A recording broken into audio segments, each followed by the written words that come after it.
This is Character Asked It. You already know Character did it. I'm here with Nathaniel The Great, the man, You, the myth, the legend, bro. Tell us about yourself. I mean, everybody knows, but what do you do? man. So I'm an R&B singer. I run a label, run a tech company, a little bit of everything. But music is my love, my passion. So I'm just here to try to change the world with my label, my movement, the Great Ones. No doubt, bro. You are all over the place. You're on so many different hustles, and you are, man, like you do things I've never seen people do. I appreciate that, man. You got to diversify yourself. You got to switch it up and try to create your own lane, but do things that you passionate about, so that you can really want to do it. Absolutely, man. Where are you out of? So I'm from Brooklyn, New York, but I just moved to Atlanta not long ago. So I'm just here in Atlanta, finding my way through here and shit. All right, and how old are you? I'm 36, but everybody think I'm like 25. I feel that. for I'm some reason. 35, man. I still get carded everywhere. Yeah. So tell me about your upbringing. So, I mean, I'm from Brooklyn. I'm from right where Jay-Z, I'm from Fort Greene, Jay-Z from Marcy Projects, which is right up the block, near Bed-Stuy, where Biggie is from. I'm from that circle of where, like, the hip-hop royalty is from. And, of course, it's the hood, the projects. But Brooklyn, in New York, Brooklyn, they definitely raised me to be a hustler, to be ambitious, to get fly, to know how to get money. We got this saying, show love the Brooklyn way. So we definitely always show love no matter where we go to everybody. Super important to show love, No doubt, man. So you grew up, it was a struggle growing up to a degree. Definitely. How has that played a part in this hustle you're in? Well, now, it taught me not to take anything for granted. It's just knowing that life ain't promised, seeing people growing up with people and them losing their lives or losing their freedom, getting locked up. And, your decision making and your wit and your wisdom changes from seeing so many things and struggling a lot. Like now, like I'm more careful with my money and making investments and making decisions. Even though I may have some level of success in music, you don't see me wearing a million gold chains and weird things like that. Just knowing how to value things, Prioritize. Yeah, man, 100%. I feel that, man. So what'd you do after high school? So after high school, I took a good year and a half off, and I thought I wanted to go into the medical field. So I remember going to this medical assistant school. And, once I finished school, I was valedictorian there. Then I got a job as a medical assistant. After my first day, I was like, nah, I don't want to do this. So I just quit. I did all that. It was like, nah, this ain't for me, man. The schoolwork was one thing, but when I'm really in the field, I'm like, I'm good. So I got up out of there, but I always liked IT. So I went back to college for computer information systems, got a bachelor's degree in that. And then I ended up working on Wall Street for a hedge fund, but in the IT department for like 4 years. Did that for some time, and then I started my own IT company, which I do run now. I've been in business for like 7 years, where I maintain servers, do build outs, switches, like a little bit of everything. But I'm a nerd, man. Jack of all trades, bro. I try to be, man. I try to be. That's amazing, man. That's amazing. So when did the music hustle start? I've been singing through it all. That's the funny thing. I grew up in church singing with a whole singing family, so. Being that music was always a passion. I've always done that. But along the way, I always had an understanding that you have to have a sustained, solid form of income. Music money is just not, you got to have a sustainable thing. So that was my IT for me. It was the sustainable thing that I was also passionate about. I always messed with computers in the house, broke them, put them back up together. So me doing IT, that's like another big passion of mine. So I don't feel like I work whenever I do work. It's just like, I almost feel like it's a hobby, Yeah, if you do what you love, you don't work a day in your life type shit. Yeah, man. Yep. So when did you switch from like gospel Christian music to mainstream music? Well, when we was in church singing, we would sing, it's almost like I would sing gospel on Sundays, but we were still doing talent shows, singing from Monday through Saturday. We was singing secular music. So it was like, we was always cheating. It was never a switch over. Like pursuing it, I always pursued it as a R&B artist, but in church is where I sung the gospel. I never pursued it as a gospel artist. Even though I would do gospel, I would do some gospel songs. I love the feeling that gospel gives. It's inspirational. So, but it was never a switch. It was always just like I learned how to sing and harmonize and all of that from gospel, and then I applied it with singing Boys to Men and the Temptations and Jagged Edge 112. Yeah. Hell yeah, bro. Hell yeah. Man, my first concert ever was the Temptations when I was 12 years old, bro. I was a Motown head Wow. growing up, man. Oh, wow. That's crazy. It was terrible. They sung a bunch of their new songs. Who wants to hear your new songs, bro? Sing Yeah, My Girl. Like, come on now. Like, right. They dropping points from the new album, the new 2023 album. Like, what you doing, man? We want the classics. Yeah. so when did you like record your first song? I remember my brother Lex, he had a friend named Sin that brought over, that's funny, Sin. I'm not singing R&B music, sinning, right? It's like, what's the chances? But he brought over this board. It was like a recordable board, what I think would be considered like kind of like an 8-track mixer at that time. Before computerized boards, I was like, must have been like 10. And it could record you. It had 8 tracks to it. And he sat down and showed us how to work it. And, you know, me playing with it, I did recording the song when I was like 10, 11. And just hearing myself back, you know, is in order to really like you can press play to hear it back. But it was when CDs first came out, so we was able to burn the CD. Ooh, That was incredible that to felt remember. so cool. Yo, right? Remember LimeWire and Napster where you can burn something? Oh my God, man! But to burn a CD and then take my voice and go somewhere else and play it, man, I was like, this is phenomenal. Mind you, the mix was trash, lyrics was trash, the vocals was trash. But at that time, I'm like, yo, this is incredible, yo. Like to hear yourself back for the first time, you're not listening for perfection. You're just listening to just hear yourself. Like it's almost like the first caveman lighting a fire. He lights the fire. He not lighting it to cook anything. He just like, I lit a fire. Like he's so fascinated by the ability to light a fire. That was me. It could just be a little fire, it don't matter, but he's excited. Right. Right. A spark. And he like, I did it. They like, did what? Like, we still hungry. The other caveman like, yo, we gonna cook or what? Man, tell me you still got that song somewhere. You know what? Not that song. That song is probably lost on a CD somewhere. I didn't transfer it in time. The computers wasn't rocking yet. Yep, you know? Yep. So what's the first recorded man. song that you have still? I used to be in the R&B. Like I told you, with my brothers, we would sing in church, and then we go sing in talent shows. We was an actual R&B group. Okay. I have some of our songs. And one song called Dime Girl, another one called Feeling You. This is what? I'm 36. This is almost 20 years ago. And it's funny that you say that because somebody that I grew up with hit me on Facebook the other day. I was like, yo, Nate, I was going through my old like CDs and stuff, and I found some music of yours. I'm like, what? Send it. He sent it, and it was our first song. I'm like, oh my God. Yo, the first group recorded record of all of us, like in a studio rather, like as a group really performing it, that's mixed and everything. This is that. So I'm gonna use this at some point for a documentary or something. Hell yeah, man. No, hey, I bet that was a weird feeling listening to that. It really was. And it almost brought tears in my eyes because I just remember the passion that we had as young. I still have the passion, but see, I was the youngest and the worst singer out of my group. I was just one of the ones who motivated us. I was the worst.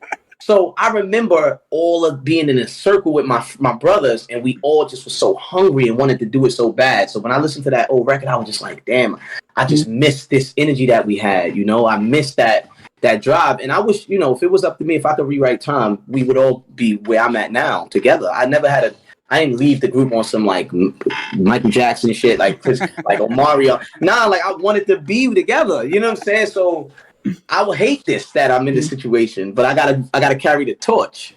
For sure, man. So you have worked with the biggest names on the planet. Mm-hmm. There's no arguing that. How did you end up going from this R&B group with your friends and brother and you know, how did you end up where you're at? Like, tell me the steps that you took to get to where you're at. I would say the thing that was like a catalyst for me was once my brother stopped singing and I ended up as a solo artist, I didn't really know how to be a solo artist. So I said, you know what? I'm going to start approaching the game as a writer. So I would go on Twitter. This is when Twitter was popping. On Twitter, you see how like it's literally when me and you having this conversation because we in a certain age group, we watch things come. Yep. So my journey was throughout these different forms of technology. It was from an 8-track down to like the LimeWire Napster days to where we watch YouTube come. And then I saw Twitter emerge where you can start hitting people up from across the world and reaching out to label people. So I would reach out to producers. I would hit producers and say, yo, listen, I see you working with at that time you had like Soldier Boy was hot, right? It's that moment. Oh man, okay. Yeah, okay. that was the key early 2000s, 2004 type area, like 2004 to like 2010. I'm like hitting producers saying, if you need any writers, writers for hooks and stuff, I'll write some hooks for you. Because one thing I always understood is that rappers always hit up producers for beats, and then producers sometimes need songwriters to either lay a hook or write the whole record. So I started getting producers to send me beats. I would lay my little hook on their beat, and then they'll pitch the records and pitch to the artist or pitch to the artist manager. And then finally, this was the game changer for me. There's one producer, his name is DJ, he called himself DJ Payne One. But DJ Payne One, I wrote a hook for him and he sent it to Pat Poose. Pat Poose jumped on the record. And he didn't jump on the record. He liked the hook. He said, yo, whoever this guy's singing, let's leave him on it. Let's leave him on it. And just him leaving me on it was giving me a name now. It gave me an identity as like the singer. And then, being that Pat Poose is really big in New York, especially at that time, DJ Funkmaster Flex played the record. All the New York DJs was playing it. So it was Pat Poose featuring Nathaniel. So all of a sudden, I had a name. You know what I mean? I had an identity. They was like, who's this Nathaniel singer? And honestly, at that time, there wasn't a lot of singers out. There wasn't a lot of rappers. It wasn't like now where everybody can blow up off TikTok and stuff.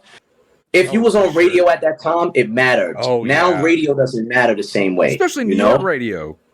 Oh my! And you know what? I had Funk Flex playing it. That's crazy. If you get Flex, you was out of here. I promise you, out of here at that time. So just fast forward through that. After that, I ended up getting called in the studio by DJ K Slay. Rest in peace to DJ K Slay. He put me on the record with DJ Khaled, DJ Drama. Both of them, they DJs, but they decided to all rap. It was like some record, a groundbreaking record. It's on my page, but it's like all the DJs, the big DJs wanted to rap, and I sung the hook and came up with the hook. So that went crazy. Then I got on the record with French Montana. Then I started getting artists on my records instead of me being a hook guy. I started getting them on my songs. I got LL Cool J jumped on one, and they like LL don't jump on nobody's I didn't know that. Honestly, I didn't even know that, bro. That's crazy. Yeah, man. It's a song called Love, Love. So he did a verse for me. Then I got some other artists like this artist named Chinks Drugs. He passed away. An artist named Troy Ave. Like I started getting my features up, and Funk Flex just playing everything, and it was a crazy time, man. Like, but then let me just fast forward to like how it went like this, and then went like this. So I ended up signing a deal with RZA under Warner Brothers, and then things didn't go right during that deal, so we ended up parting ways. But in that moment of signing and then not being together, that was a whole 2-year window that all my momentum shifted. Okay. So that took away a lot of what was going on, and it also made me feel a certain way about the industry. So I decided to fall back, and I transitioned into like super tech nerd guy. I said, I'm not doing music no more. This is when I'm going to go hard with the IT. That's why I worked on Wall Street and just was like, forget music. I'm going to just be a tech guy. I convinced myself that I didn't want to sing. Hold up. So how old were you when all that happened? Like your first... That moment was like between 24 years old and, man, I gotta say between 24 and like 28 probably. Yeah, so that was like a good 8 years ago that roller coaster took place. Because when I graduated college, I was probably like 20, like 24. Like it was, I came out of high school, stayed out of college, went to school for medical, tried the medical route. You know what I'm saying? In my 20s, 21, 22, 23, that was medical school stuff. So yeah, it was like, it's weird to like chronologically, because music happens in spurts. Like a 2-year window will go by where I'm like working on one side of music, and then like before you know, I'm working on something else. So when I try to go back through the steps, I forget the years that it happened. But I do know that is the journey of how it happened. And then just to take you to where I am now, like I started my own label. This is all the last couple years. Moved down to Atlanta, and now things are just happening on a level that is I'm just fully in control now. You know what I'm saying? I don't have any label telling me what to do. I don't have any manager telling me what to do. Everybody kind of like understands that I'm the leader on my business. And I learned a lot about the industry, the game, how it works inside. That's why I could take a video and get it on TV overnight, or I could get myself on billboards and get my records to chart, because I spent a lot of time doing music research. And now, like, I don't know what I'm going to do tomorrow. I just have fun with it now. You can wake up and do what the fuck you want to do. That's what I'm saying. It's all just, I learned to enjoy the journey. I no longer have this I have to do this. I have to get to this point.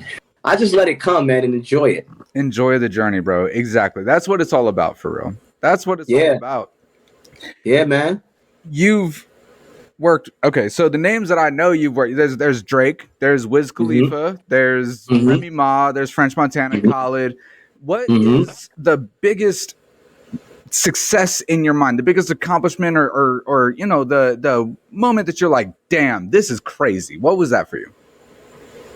And like crazy, I had a couple of those. I think the first crazy moment was when I had my first single that I had a feature on my song that Flex played. It was a song called My Lady, and with Chinks and Troy Ave. And the reason why that was a big moment is because when Flex premiered it in New York, he dropped bombs on it, brought it back 10 times. He gave me that Funk Flex, yo, this is the biggest artist in the world Stamp introduction. Of approval.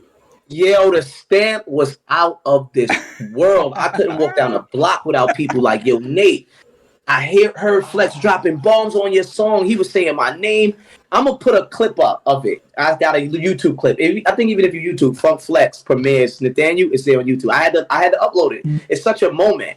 But for me, sure, that was like, yo, that was groundbreaking. But the unfortunate thing is we was just in the transition of social media where radio was just losing its appeal. If that shit would have happened 2 years before that, let alone 5 years before that, yo, I don't know where I would be now. But I'm glad that things play out the way they did because it all turned me into the businessman I am. So quick as just a singer, I had to learn the business, and I would never undo learning what I know now.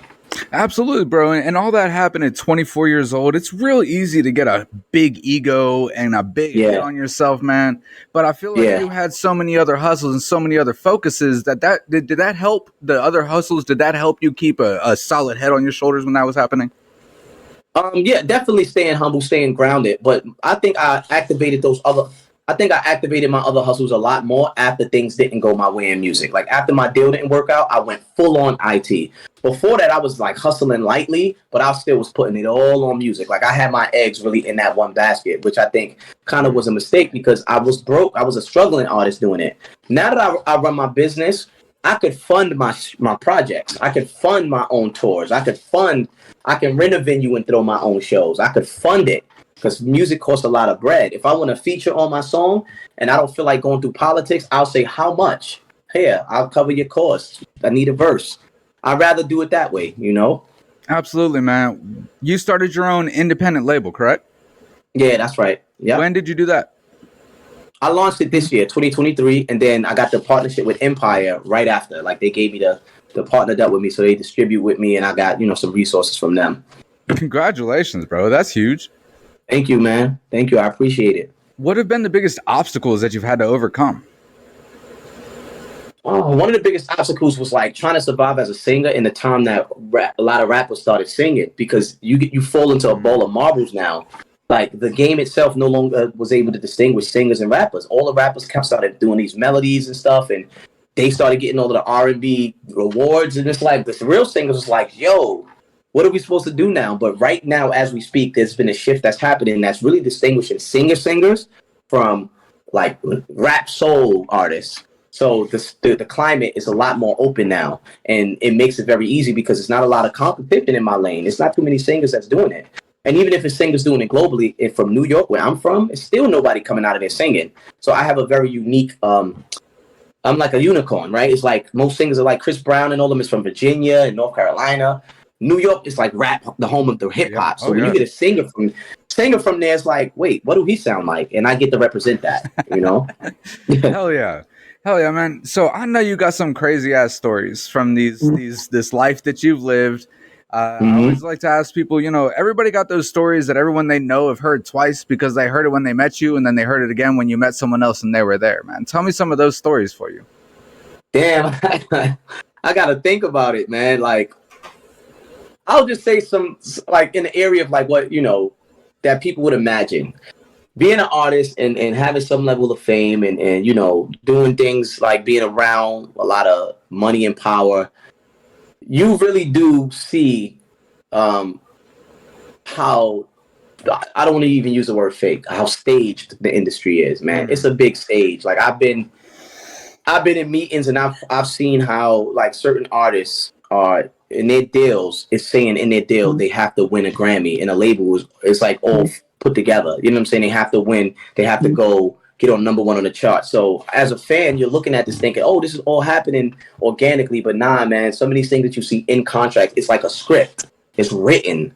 It's written out. Like a lot of it. Like this is gonna happen to them on the first year. They're gonna date this person and get into a fight with them publicly, and then we going like they align two artists, the two publicist teams get together and say, y'all gonna be a couple. It's gonna be a perfect couple for 6 months, and y'all gonna fight. He's gonna cheat. You're gonna drop your album a week after that, and it all works. We all sit back and watch it and be like, wow, that really happened. No, that shit was written 2 years ago. I seen that. You would be amazed at that type of stuff. It's like it's all a script, man. It's a script, so you can't buy into it. It's like I always knew that, but it's crazy hearing it from somebody like you. You know, like I worked on reality TV, and I mean, it's like the same thing as what you're saying. Like that's but it's real life. That's crazy. It is, man. It is. And then I'll say this too, man. And some of the, I hate to say this because a lot of people feel afraid to mention this stuff, but in some of the contracts, some label contracts, it also do have some type of clauses that do relate to demonic shit. Like people say that whole selling your soul and all that. Yo, it's real things in some of the contracts that say things that are related to like spirituality and stuff. And it's a little scary because you're like, what the fuck does this have to do with anything? But it's there. It's there in certain contracts. It's there. It's written down. It's there. Like, in what way does it talk about spirituality? It really mentioned like physicality and spirituality in terms of you giving up like possession of like not just human, like not just your physical. It's really there.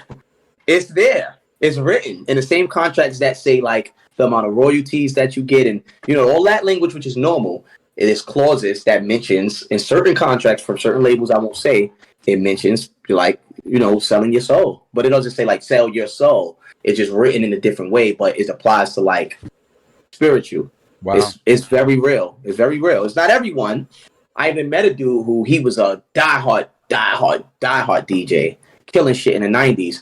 And he came across one of those agreements and he was just like, it stopped him in his tracks. He said, yo, I'll no longer do this music stuff again. This is somebody who he lived and breathed music. And he was like on the level of like a Kid Capri, but a label was trying to put him on the label. Kind of like DJ Khaled. How you got DJ Khaled signed to Def Jam? It was similar to that. But once he went over the agreement and he saw that, it was like, I did all this work to really run into this. We heard the rumors, but to actually be given a contract that would indicate that you're really selling what one would consider as your soul, you're just like, I'm not.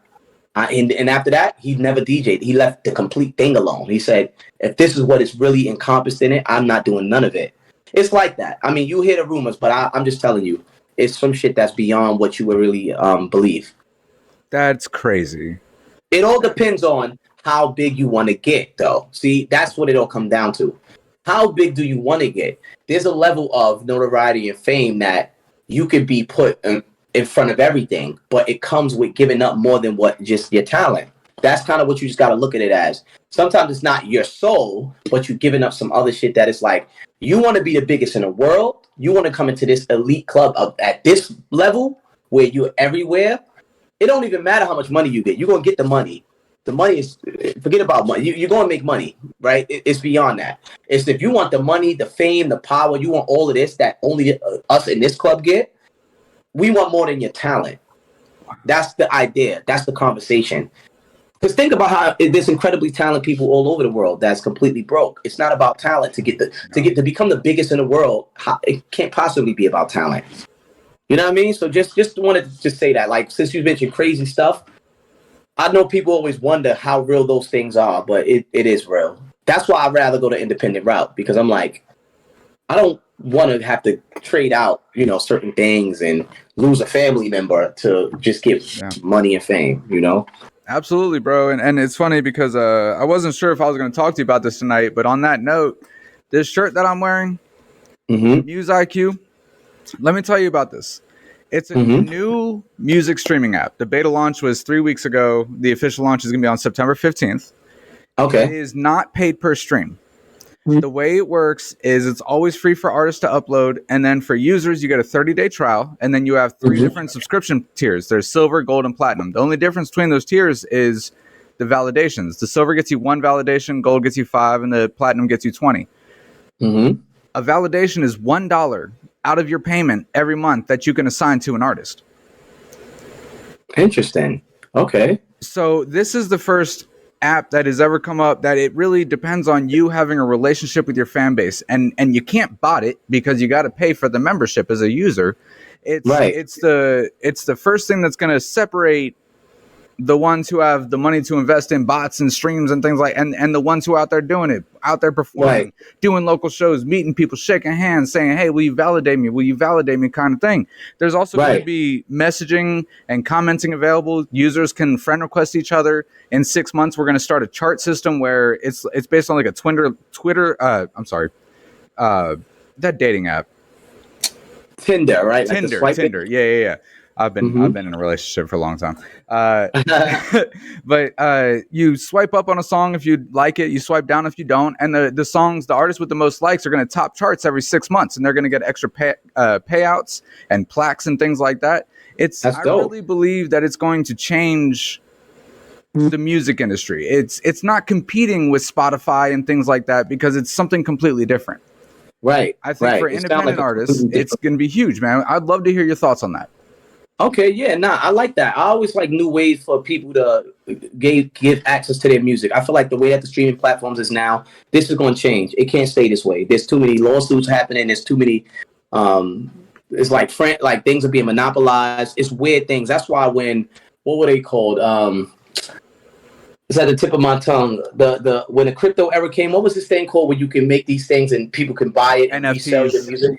Yes, that's why that was just such a big thing, because everybody want new ways to be able to get their music out. And if you can give your fans equity and they can resell it, make money, like so News IQ, I think with this new formula, it may be the next wave. It just depends on if y'all can get the right person to stamp it like at a high level to where other artists come running, then it's out of here, But we are looking for new ways to get our music out and to make more money, because labels are making most of the money with Spotify off of our music, and the independents are not getting that bulk that we're supposed to get. And either sign artists aren't making money off of the streaming platforms.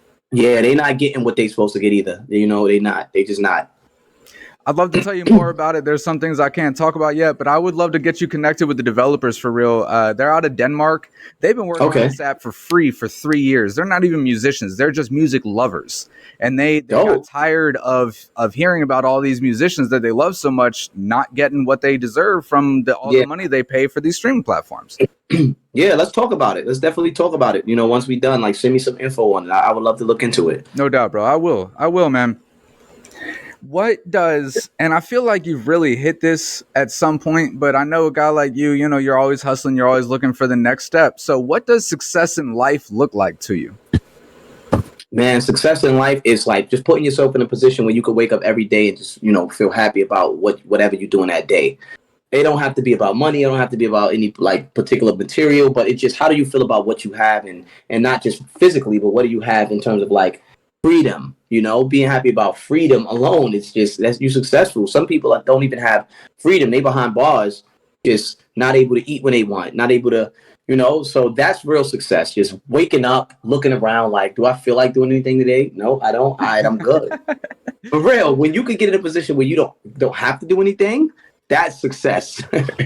Speaking of that, bro, one of my favorite things about your presence on social media is how human you are. And one of the things that you post a lot about is your son. Yeah. Okay, so tell me about your lady. Tell me about your son, bro. Tell me about what they mean to you and everything.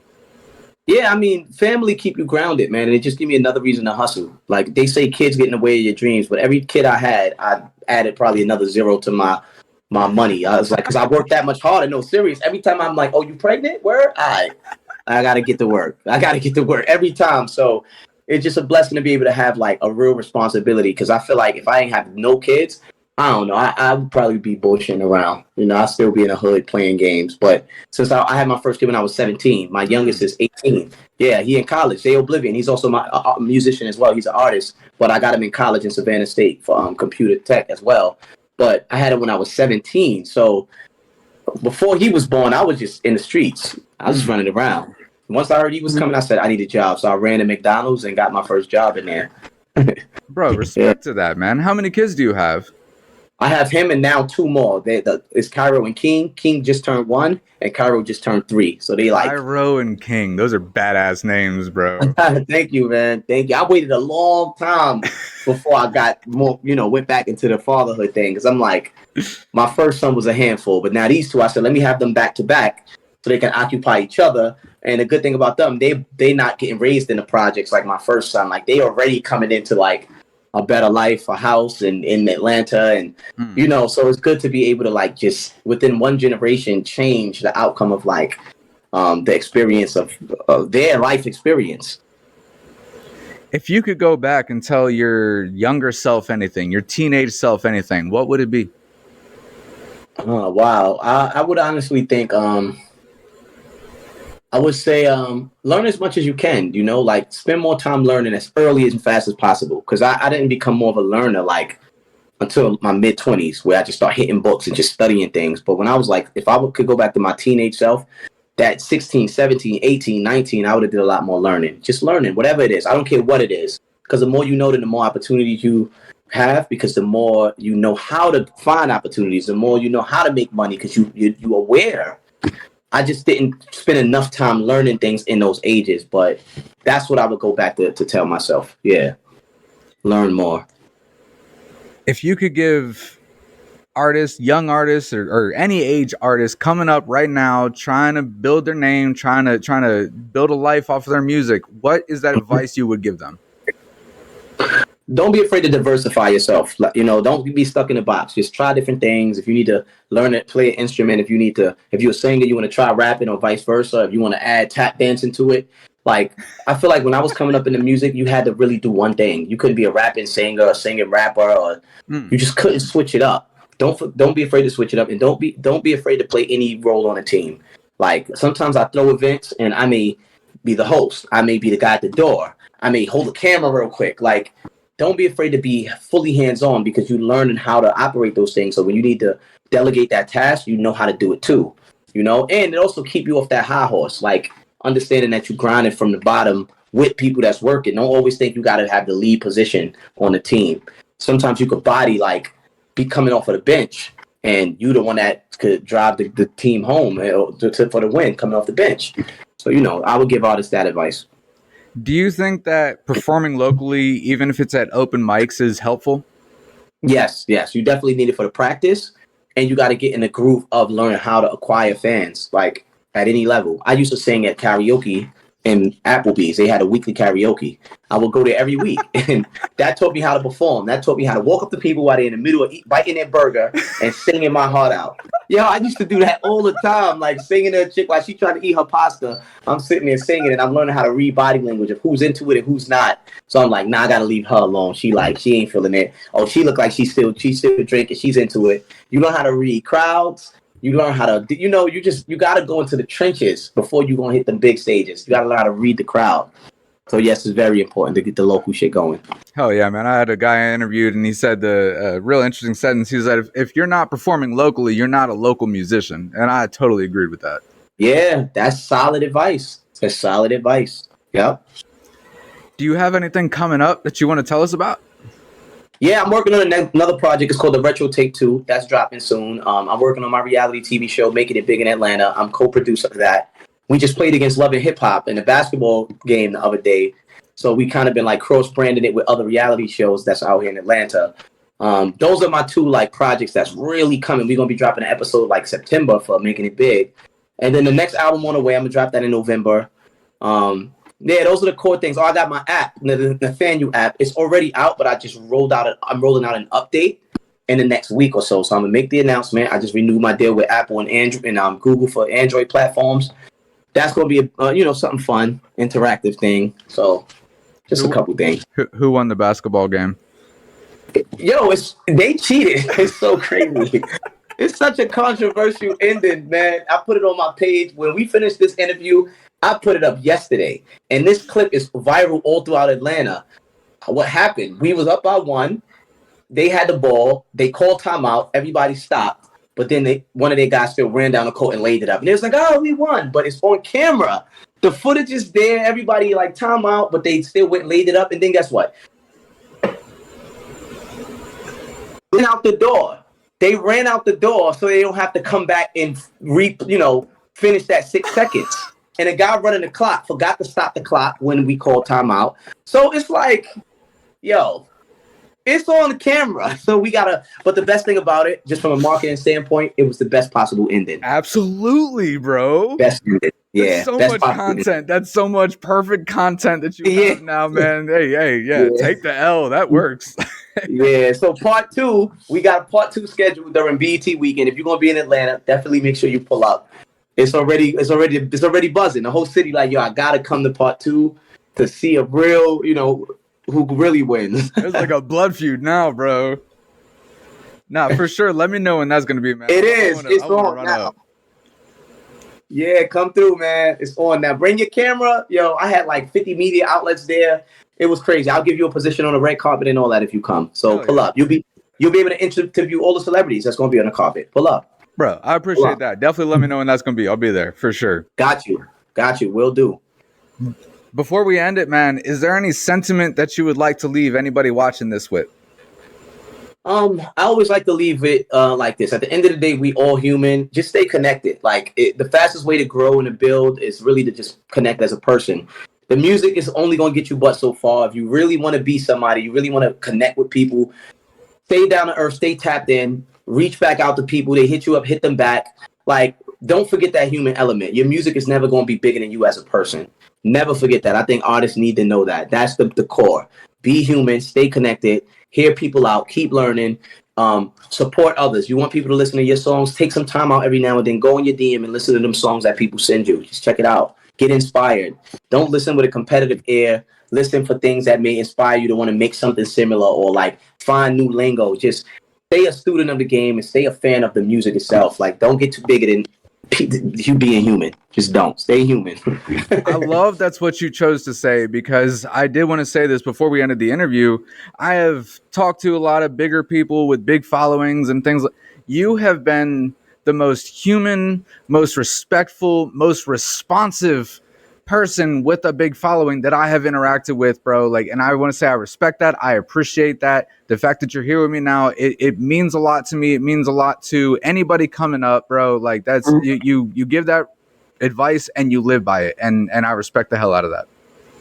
Nah, I appreciate you, man, and I like what you're doing here. Thank you for even taking time to interview me. I really appreciate what you're doing, man. Thank you for taking the time. Thank you for coming to my show and catching crazy content and just, that's where we met. But it's like it started there, and now we here, and then hopefully you come to the BET joint, so we just keep growing our relationship, because this is what it's all about, man. Absolutely. So I want to say I appreciate you. I appreciate you too, man. Hey, thank you so much. This has been Karikter Asked It with Nathaniel the Great. Follow him up, bro. He's a legend. You don't even know. I'll see y'all next time. Peace out. Peace.